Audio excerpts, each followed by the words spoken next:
Kami adalah Bitcoin Goceng. Ini merupakan series pembelajaran yang ada di bitcoingoceng.com di mana kita membuat orang belajar itu terarah. Terarah tapi dalam konteks benar-benar dari yang titik nol sampai tahu gitu. Ya, betul. Nah, walaupun ada poin-poin yang kita ya udah dia nggak perlu pelajari tentang istilah ini, nggak perlu kesini karena ya udah ini yang penting-penting banget. Tapi faktanya banyak orang sudah masuk ke market, bahkan sudah rugi di market, nggak tahu kayak video ini yang akan kita sampaikan tuh. Jadi pasar modal punya jenis-jenis transaksi. Nah, ini sudah episode kedua ya. Ya, udah saya. Episode pertama kita bahas tentang spot market. Spot market. Ya, nah, ini episode 2 kita akan bahas tentang futures market. Futures market. Jadi jenis yang kedua, jenis transaksi yang kedua, bukan jenis ini ya, pasar modal. Jenis transaksi di dalam pasar modal jenis yang kedua adalah futures market. Kalau menurut Mbak, referensi untuk membaca sebenarnya gini, itu apakah dari yang mana? Apakah titik awalnya itu komunitas belajar bersama, penuh canda, penuh tawa, mari bergabung bersama. Together in knowledge, together in growth.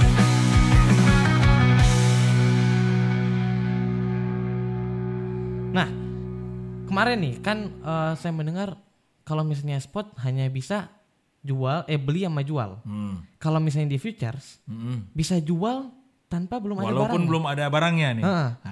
Gimana tuh maksudnya? Ini banyak orang yang awam, bahkan mereka bingung dan sulit menerima logika ini. Kok bisa kita jualan belum ada barangnya? Iya dong. Ya kan begitu. Nah, gini. Makanya namanya futures. Masa depan. Iya, masa depan. Jadi yang kita lakukan, ini bahasa gampangnya ya. Yang kita lakukan adalah membeli nilai harga dari barang tersebut. Jadi kita bukan membeli nilai barangnya. Kalau kemarin kan spot market udah jelaskan tuh. Iya. Kita membeli, kalau emas spot, kita bukan beli emasnya, tapi kita beli nilai barang dari emas tersebut. Nah, kalau futures yang kita beli adalah harganya. Jadi misal harganya masih di 10.000. Iya. Kalau kita, tadi kok bisa kita menjual sebelum ada barangnya. Nah, harganya 10.000 nih. Oke, saya mau beli ini, tapi belum sekarang. Nanti saya beli di masa depan. Ini bahasa gampang ya. Ini harganya 10.000 nih. Saya beli nanti di masa depan. 10.000. Pada saat harganya sudah di 11.000. Aneh banget memang. 10.000. Katakanlah gini ya, saya mencoba menjelaskan dengan ruang waktu yang gampang. Saya nih punya mesin waktu. Mesin waktu nih.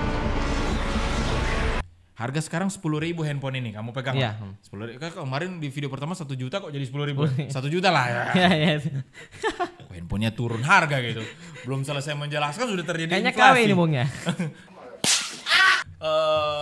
HP Cina itu. HP Cina. Lanjut. Oke, harganya 1 juta nih. Iya. Harga 1 juta di 2024. Oke. Saya mau melakukan posisi sell di futures market. Sell ini akan terjadi profit apabila harganya turun. Oke, kalau buy nggak perlu dijelaskan. Buy itu akan terjadi profit. Kita buy nih. Beli. Akan profit apabila harganya naik. Akan loss apabila harganya turun. Itu logika umum yang nggak perlu dijelaskan panjang lebar. Ya. Tidak perlu. Kalau Anda itu saja masih bingung, kayaknya dunia capital market dan lainnya tidak cocok untuk Anda. Ya.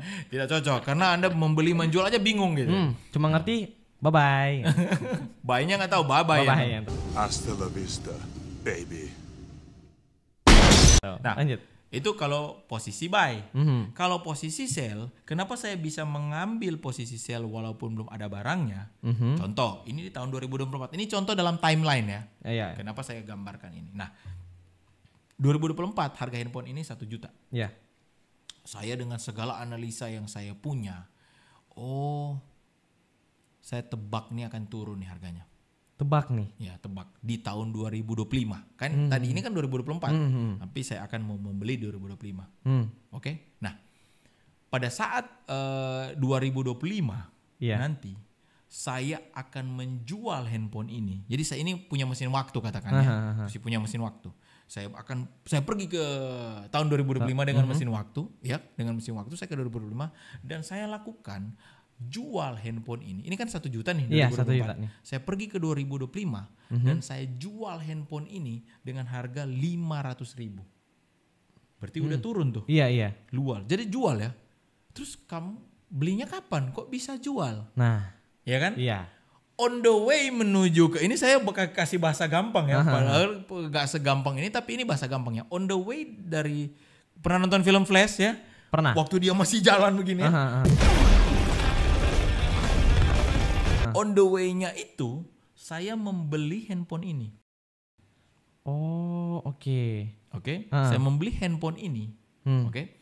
Dan pada saat sampai ke 2025 saya jual handphone ini dengan harga 500.000. Rugi dong. Iya, rugi. Yang benar aja.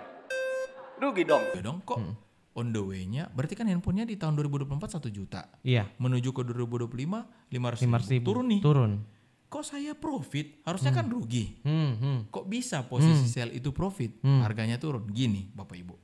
Pada saat Bapak Ibu mengambil posisi sell Iya. ya di situ sebenarnya kalau secara mekanisme pasar yang Bapak Ibu lakukan untuk menjadi profit adalah Bapak Ibu mengambil posisi buy di harga 500.000 dan menjualnya di 1 juta. Iya. Tapi kok bisa saya mengambil posisi buy? Itulah on the way menuju ke 2025 tadi. Oh, Waktu on the oke. way saya sudah ambil buy itu harga di 500.000. Pada saat dia 2025 saya sudah sell. Jadi on the way-nya itu sudah terjadi buy and sell. Ini analogi gampang. Ya. Analogi. Mungkin gini ya, Bung. Kalau menurut saya. Coba saya setelah agak kamu bingung. mendengarkan pengertian Jadi saya kan yang 2024. Ah. Terus menebak di 2025 akan jatuh ke 500.000 dari Ya. 1 juta. Berarti pada saat 2024 mengambil posisi sell yang seperti kata Bung tadi itu kayak beli nih. Ya. Beli tapi pas masih di harga 1 juta, tapi mengambil posisi sell. Ya, Ini jangan ambigu nih, saya juga Iya. kayak tadi agak bingung ya, agak bingung gitu agak kok. bingung. Katanya sell tapi beli. Ah. Oke. Oke, itu Ya. kan on the way-nya kata Bung tadi ke 2025 itu 500.000. Ya. Berarti karena mengambil posisi sell di 2024, otomatis di 2025 itu profit. Ini kalau kamu udah paham nih, Ah. penonton pasti bingung nih. Wah bang, saya lebih pusing nih gini. Oke, saya sederhanakan. Saya sederhanakan. Karena di Bitcoin Goceng ini kalau nggak sederhana bukan Bitcoin Goceng. Iya. Kesana aja itu yang keren-keren mereka, yang ngomongnya keren-keren. Jadi gini, dalam market futures tersedia 2 opsi pembelian. Oke. Yang pertama pembelian buy. Ya tentunya kalau apabila harganya naik, Anda profit. Harga turun, Anda loss. Yang kedua, pembelian sell. Nah, Aneh nih, kita kok membeli tapi menjual. Nah itu konsep timeline tadi yang kalau Anda bingung. Sebenarnya kalau Anda sering nonton Multiverse, Marvel, apa kayak gitu-gitu ya, Avengers.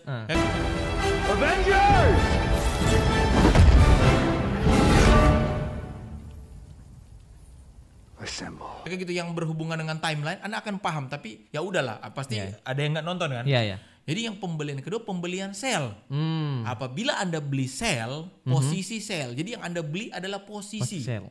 Jadi pertama posisi buy, yang kedua posisi sell. Apabila Anda beli posisi sell, apabila harganya turun Anda profit, apabila naik harganya Anda loss. Jadi kebalikan dari posisi buy. Gitu, pengertian gampang market futures. Loh, makanya namanya futures. Anda sudah bisa membeli sesuatu yang masih di masa depan. Anda sudah bisa menjual sesuatu yang belum Anda beli. Futures. Oke. Gitu. Nah, ini kan udah paham nih. Pengertiannya Pengertiannya udah paham. Sekarang ke leverage. Ini kenapa ada pertanyaan leverage? Karena market futures sangat identik dengan leverage ya. Nah, sebelum saya jelaskan tentang leverage, saya keingat nih. Apa tuh? Kita harus pahami dulu kelebihan dan kekurangan dari market futures. Oke. Nah, jadi gini. Kelebihannya dulu nih. Iya. Kelebihan dari market futures adalah kita bisa melakukan 2 posisi. Jadi, pada saat market sedang naik, kita bisa mendapatkan keuntungan dengan posisi buy. Iya. Market lagi bearish nih, lagi turun-turunnya, kita bisa profit karena kita melakukan posisi sell. Kalau di spot market, kita nggak bisa tuh market turun ya kita nunggu aja gitu ya, tunggu lihat-lihat gitu, kapan murahnya. Karena cuma ada satu posisi yaitu posisi buy. Iya, jadi hanya bisa nunggu atau nyangkut. Nah, ada yang nyangkut ya, mantap. Enak yang nyangkut di situ pasti tinggal nunggu. Aduh, kapan naik? Gitu ya. Jadi hanya dia bisa nunggu. Tapi kalau di market futures pada saat marketnya turun dia malah bisa profit. Oke. Karena dia mengambil posisi sell. Tapi tidak semudah itu. Nah, itu kan kelebihan. Tak segampang itu. Itu kan kelebihan. Ya, itu kelebihan. Kekurangannya itu tadi tidak segampang itu. Karena misalnya Anda ambil posisi sell nih. Iya. Tiba-tiba harganya naik, berarti Anda loss. Jadi tidak segampang itu. Cuma potensi kemungkinan bertransaksinya lebih tinggi karena punya 2 opsi untuk melakukan transaksi. Nah, tadi pertanyaan kamu tentang leverage nih. Iya. Nah, market future sangat amat identik dengan leverage. Oke. Kenapa? Karena kalau misalnya di market spot kan hanya naik-naik nih. Dan mereka kalau leverage ya tentu kekuatan dia seberapa naik, ya itu tentu seberapa besar dia bisa naik. Itu ada penjelasan sendiri tentang leverage di video selanjutnya ya. Tapi begini, kenapa di future itu sangat identik dengan leverage? Karena menurut saya bukan hanya futures. Mau di spot dimanapun tetap tersedia leverage. Tapi kenapa di futures yang paling banyak? Karena futures satu. Apa tuh? Terdapat volume transaksi trader terbanyak dengan harga semurah mungkin orang bisa masuk karena bisa dapat posisi ini buy sell kan. Iya. Ya. Yang kedua adalah karena semurah mungkin jadi para retail itu ada para trader yang minta maaf budgetnya tipis-tipis nih, banyak banget mereka. Tapi mereka ini kan tipe-tipe orang yang pengen cepat kaya tuh bukan orang kaya, Bung. Yang pengen cepat kaya adalah orang yang belum kaya. Iya dong. Nah ini tipe-tipe yang pengen cepat kaya nih. Kami butuh untuk cepat. Pakai leverage. Dan sang penyedia jasa layanan si exchange tentunya ini adalah layanan yang harus disediakan. Makanya kenapa market futures banyak leverage, identik dengan leverage karena itu. Gitu pendapat saya gitu.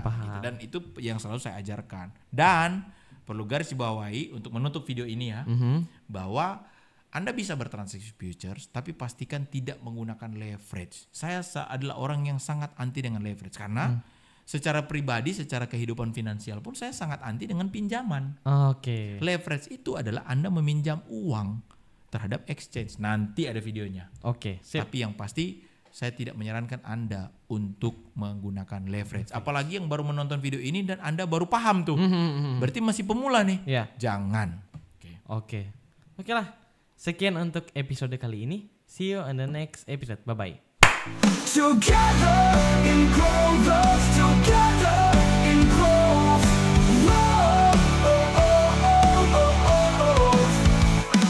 Together in growth, together in growth.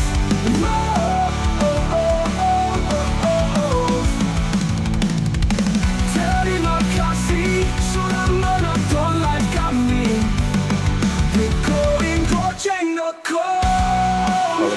Referensi untuk membaca Apakah dari yang mana? Apakah titik awalnya itu